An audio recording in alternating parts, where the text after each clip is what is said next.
හැමදාම පිරිත් සද්දෙට ඇහැරෙන්නේ පාන්දර 5ටයි. අපල දුරු වෙන්න කොඩි එල්ලන්නේ පන්සලේ බෝගහටයි. ලුණු මිරිස් අබ පුලුස්සා දෙහි කපන්නේ ඇස් වහ කට වහටයි.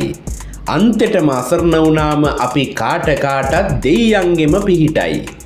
හීන පොදි බැඳන් බාර උනේ ගැබ්බර නොවන බඩටයි. නොමසුරුව පඳුරු අයින් කළේ දරුවගේ සුව නොවන ලෙඩටයි.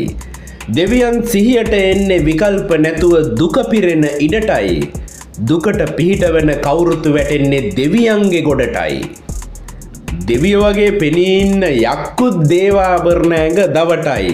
එක පාරටම අහසින් පාත් වෙන්නේ දොළපිදේනිවල ඉවටයි.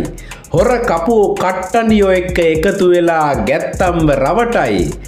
බිල්ල ගන්නකම් යකාව අඳුනන්න බැරි ඉතින් පූර්ුවේ පවටයි. කොයි කවුරුත් වැඩිපුරම කැමති දිව්‍ය ලෝකෙ රහටයි. දෙයියන්ටත් හොඳටම සරු වෙන්නේ කුඹුරු කැපෙන යල මහටයි. ගොඩක් දෙවිවරු වැඩ කරන්නෙත් කපු මහත්තුරුන්ගේ බහටයි. දෙවි පිහිටයි කිව්වත් සමහරුන්ගේ හිත් නම් හොඳටම කහටයි.